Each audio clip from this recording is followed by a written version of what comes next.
Hey, what's up? This is Ricardo at Parts People, and in this video, we'll outline the steps for completing a part replacement on your Dell PC. Visit our website and use this coupon for a 5% off discount.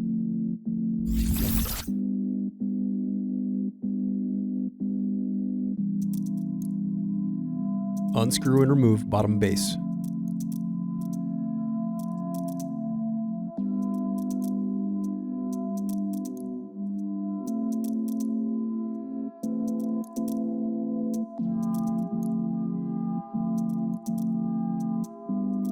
Now unscrew and disconnect battery.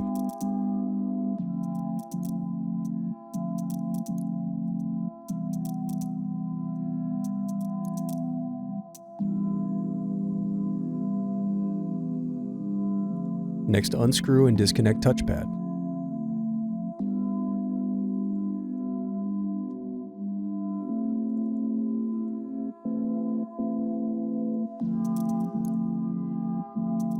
Thanks for watching. Don't forget to like and subscribe if you enjoyed this video. And if you need more, check out this playlist to watch other tutorials for your laptop.